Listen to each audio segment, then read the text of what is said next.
On s'écoute, s'il vous plaît, on va s'écouter. D'abord, avant de parler des DAF, Talibé, Mamadouri, Manu, est-ce que vous avez l'information comme quoi les passeports diplomatiques des ministres, de nos ministres, ont été retirés ou commencent à être retirés sur l'instruction du président? Qu'est-ce qu'on peut dire à l'instant, alors qu'il est... Parce que beaucoup de rumeurs là-dessus, Talibé Barry. Oui, c'est des rumeurs qui ont circulé dans le sillage de l'annonce de l'interdiction de sortie du territoire, donc faite au ministre, en tout cas au directeur, au chef des divisions administratives et financières, parce que ce sont des chefs de division administrative et financière, donc qui... et non des directeurs. Non des directeurs. Et finalement, ça commence quand même à faire sérieux, puisque c'est un site d'information parmi les plus sérieux de la place, le Média Guinée, qui en parle exclusif. Colonel Mamadi Doumbouya retire les passeports à ses ministres.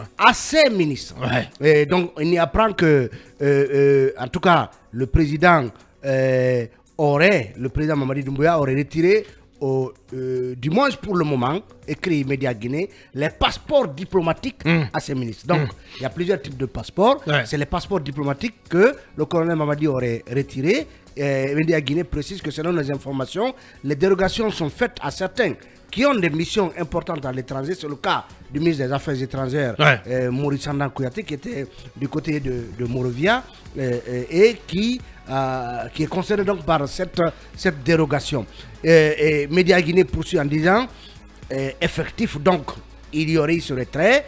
Nos passeports diplomatiques, c'est un des concernés qui se confie à Média Guinée, un des concernés, donc qui dit effectif, nos passeports diplomatiques nous ont été retirés. En tout cas, moi je ne l'ai pas, d'autres collègues du gouvernement m'ont dit la même chose.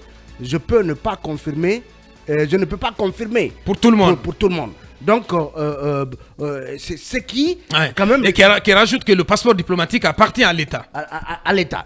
Alors, ces passeports diplomatiques, on le sait, ça revient à ces ministres et ça leur permet d'avoir plus de facilité, plus d'aisance à pouvoir se déplacer. On le sait, lors du Conseil des ministres, la question des voyages des ministres s'était posée, le président avait soulevé cette question, et même le fait de leur présence pratiquement intempestive à différentes cérémonies, justement, où on a l'impression qu'il y a un surnombre parfois de ministres au cours d'une cérémonie. Donc tout cela a été relevé. Donc aujourd'hui, la question qui se pose, avant d'arriver au cas des DAF, lorsque une interdiction de sortie est donc plaquée au chef de division administrative et financière, et on apprend par la suite que les passeports diplomatiques sont des ministres, des membres du gouvernement sont retirés.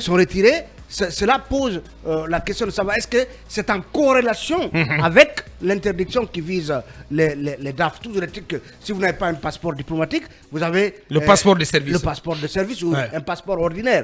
Ça veut dire qu'ils ne sont pas complètement forclos, mais toujours est-il que là où le président peut justement faire encore plus mal, c'est que les autorisations de sortie de ces ministres, justement, sont données par la présidence. Désormais. Et on apprend que d'habitude, c'est signé par le colonel, le général Amara. On apprend que désormais, il faut le quitus final du président Mamadi Doumbouya. Donc, toujours est-il que il le fait juste parce que il en a marre de ses voyages à n'en plus finir de ses ministres.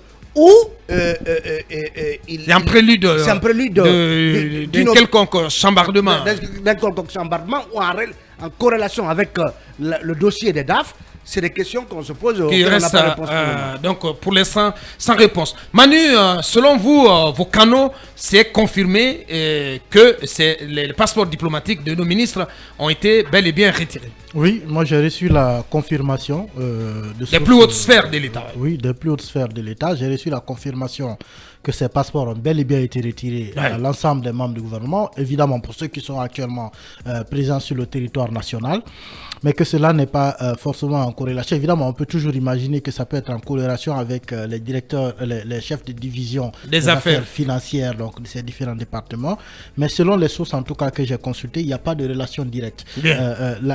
La question des passeports des membres du gouvernement serait liée au fait que, comme l'a dit Talibé, voyage intempestif de certains ministres ministres qui voyagent parfois pour rien, comme le disait tantôt Garay au début. Voilà, pour peu de choses, justement, aux frais de l'État. Et il est important de rappeler que ces passeports, justement, que ce soit le passeport diplomatique ou le passeport de service, d'abord, ce sont des biens de l'État.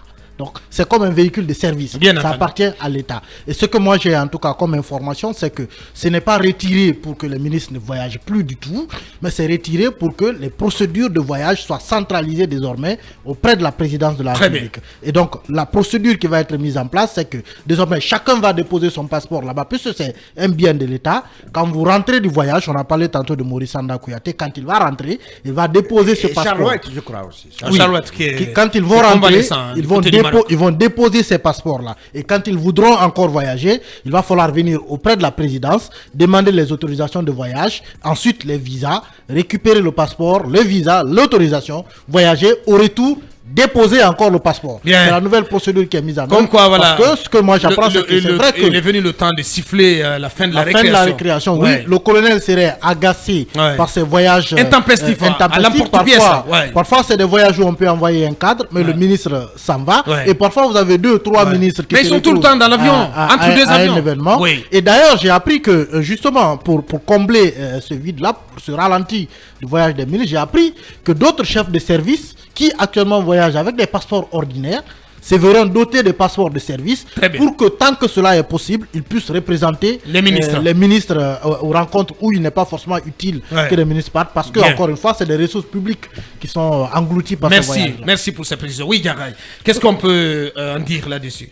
Oui, c'est bien évidemment une mesure qui vise à mettre de l'ordre, ça il faut le dire, puisque ce sont des voyages qui parfois n'apportent rien au pays, qui ne servent à absolument rien, des ministres qui vont dans les colloques et après au retour ne font pas de compte rendu et puis ça, tout cela c'est aux frais de l'État et ça va permettre justement à ces ministres désormais de s'adresser à la présidence ou pourquoi pas au président avec un motif bien valable, un motif détaillé sur le bien fondé du voyage à effectuer, ce que ça va rapporter au pays comme répercussion. Je pense que c'est très bien déjà de mettre les yeux là-dessus puisque en tout cas le pays pendant cette période de transition, il faut le dire, l'argent ça ne traîne pas assez et le peu d'argent qu'on a, il faut justement les utiliser à bon escient. C'est pas les mettre dans des voyages qui ne serviront à rien, qui n'apporteront rien à ce peuple.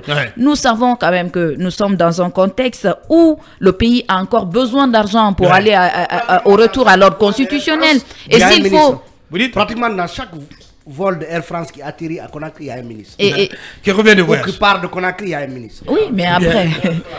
Je pense qu'il faut sonner la fin. Il faut sonner la fin de cette récréation et permettre à ces ministres de se mettre en droit, de se mettre en bonne et due forme par rapport au voyage qu'ils doivent effectuer. Il faut réduire le train de vie de l'État. C'est important. Oui, Bassekou. L'exemple vient d'en haut, l'imitation d'en bas. Tout à fait. Il faut rationaliser les dépenses de l'État.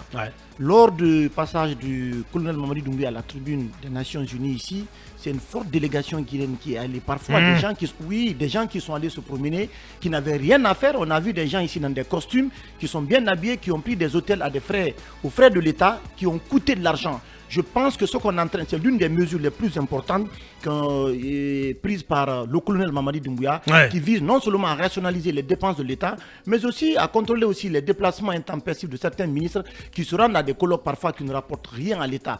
L'essentiel du travail, c'est à faire en Guinée ici. Il faut que les ministres restent sur place ici et qu'ils s'attellent à l'essentiel. Vous avez des départements ministériels ici, je l'ai dit, où la machine est complètement grippée à Boubacar. Ça ne travaille pas du tout. Un exemple vous le savez très bien, il y a des départements ministériels. Non, mais je te pose une question. Prenez par exemple le ministère de la Sécurité.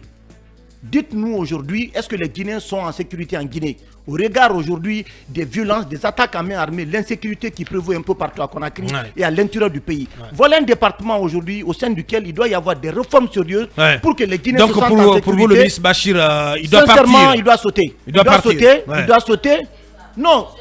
Ça, il faut généraliser ça à tous les départements, puisque vous partez dans des départements, vous trouvez que voilà, les gens, que ce soit hommes ou femmes, sont sur des telenovelas en train de regarder des séries. Ça ne travaille pas, c'est le statu quo. Il faut réglementer tout ça. Vous avez des ministres, Aboubacar, rendez-vous à leur domicile, Aboubacar. Ils ont plus d'une dizaine de véhicules garés, des véhicules luxueux, mais où ils ont pris tout cet argent, Aboubacar? C'est révoltant, c'est sidérant de savoir qu'on est dans un pays qu'on veut moraliser la gestion publique. Pendant ce temps, vous avez des ministres ici, en si peu de temps, comme Ouri l'a dit, qui sont devenus de vrais oligarques qui ont tout aujourd'hui. On se demande où ils ont piqué cet argent. C'est révoltant. C'est révoltant. Allez, voilà, on va marquer la pause, la seconde grande pause dans cette émission. On revient pour continuer d'évoquer ces restrictions concernant des hauts commis de l'État. On parlait du cas des ministres du gouvernement Bernard Goumou.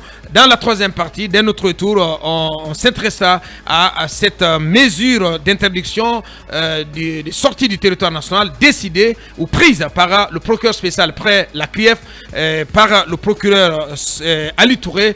Quels sont les éléments qui ont bien motivé cette décision et qu'est-ce qu'on peut en savoir? Des éléments, des réponses à suivre avec Mamadou Ouri Diallo, donc qui s'est intéressé à ce sujet. On en parle avec tous nos chroniqueurs et si tout va bien, avec des intervenants dans la troisième partie de Mirador. On revient dans quelques minutes.